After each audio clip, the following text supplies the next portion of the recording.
36 दिनों से चल रही स्टूडेंट प्रोटेस्ट में आखिरकार वो बड़ा मोड़ आ गया जिसका इंतजार लंबे वक्त से हर कोई कर रहा था। एजुकेशन मिनिस्टर धर्मेंद्र प्रधान के इस्तीफे की खबर जैसे ही सामने आई, स्टूडेंट्स और सीजेपी सपोर्टर्स ने सेलिब्रेशन शुरू कर दिया। लेकिन इस पूरे मामले में सबसे ज्यादा बातें दो नामों की हो रही हैं। इससे पहले आपको बता दें कि आंदोलन फिलहाल खत्म हो चुका है। सरकार ने बच्चों की सारी मांगों को मान लिया है। अब बात करते हैं उन दो नामों की। दरअसल यूट्यूबर ध्रुव राठी और कॉमेडियन समय रैना दोनों ही इस पूरे मामले में ऐसा रिएक्शन देते आए हैं जिसने कंट्रोवर्सी और ज्यादा बढ़ा दी है। आखिर समय और ध्रुव ने ऐसा क्या कह दिया है, चलिए जानते हैं। दरअसल धर्मेंद्र प्रधान के इस्तीफे की खबर के बाद स्टूडेंट्स के बीच खुशी का माहौल है। पिछले 36 दिनों से सीजेपी की अगुवाई में जंतर मंतर पर प्रोटेस्ट चल रहा था और प्रदर्शनकारी लगातार इस्तीफे की मांग कर रहे थे। अब इस्तीफे की खबर आने के बाद समय रैना ने अपने इंस्टाग्राम पर एक स्टोरी शेयर की है और एक रिएक्शन दिया है। समय ने धर्मेंद्र प्रधान के इस्तीफे की खबर को शेयर करते हुए स्टूडेंट्स को बधाई दी और लिखा, उन्होंने इस्तीफा दे दिया, छात्रों को और ज्यादा पावर और हिम्मत मिले। समय का ये छोटा सा लेकिन स्ट्रॉन्ग मैसेज सोशल मीडिया पर वायरल हो गया। वहीं दूसरी तरफ ध्रुव राठी ने भी स्टूडेंट्स की जीत पर रिएक्ट किया। उन्होंने अपने अंदाज में लिखा, झुकती है दुनिया, झुकाने वाला चाहिए। इसके साथ ही ध्रुव ने जेनजी स्टूडेंट्स और सीजेपी के साथ साथ भारत के लोगों को बधाई दी है। ध्रुव के इस रिएक्शन के बाद सोशल मीडिया पर बहस और तेज हो गई। उनके सपोर्टर्स ने इसे स्टूडेंट्स की एक बड़ी जीत बताया, जबकि क्रिटिसाइज करने वालों ने कई सवाल खड़े कर दिए। लेकिन इस पूरे मामले में ध्रुव और समय के रिएक्शन से एक बात तो साफ है, स्टूडेंट्स प्रोटेस्ट सिर्फ एक आंदोलन नहीं था, बल्कि इसमें सोशल मीडिया और सेलिब्रिटीज की जो दुनिया थी उसका भी एक बड़ा इम्पैक्ट था।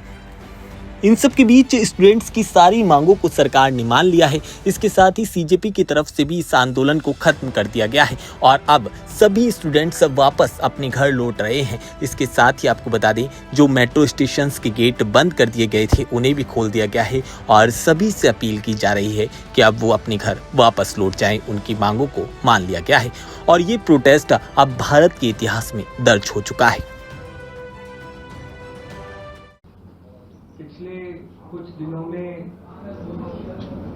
3 राउंड डिस्कशन सरकार की डेलीगेशन के साथ हमारे हुए हैं।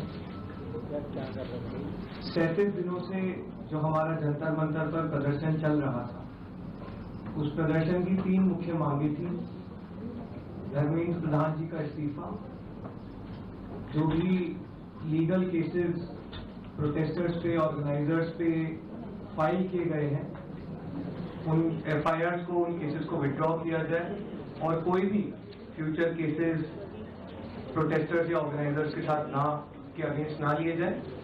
और तीसरी डिमांड हमारी थी 1 करोड़ का कॉम्पनसेशन उन परिवारों के लिए जिन्होंने नीट का पेपर लीक होने के बाद अपनों को खो दिया। आज अभी कुछ देर पहले धर्मेंद्र प्रधान जी ने इस्तीफा दे दिया है। इसका मतलब हमारी पहली मांग, जो इस पूरे प्रोटेस्ट की पहले दिन से मांग थी, 6 जून को जब हम पहली बार जंतर मंतर आए थे, तो धर्मेंद्र प्रधान जी ने इस्तीफा दे दिया है। इसका मतलब है कि हमारी पहली मांग जो है मान ली गई है।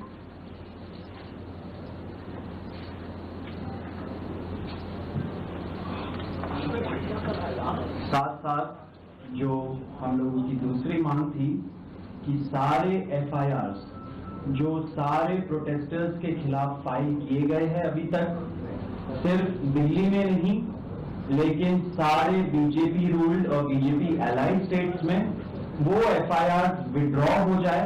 ये भी हमारी सेकंड मांग थी। सरकार ने वो मांग को भी मान लिया है। साथ साथ ये जो विड्रॉल है वो शॉर्टली हो जाएगा।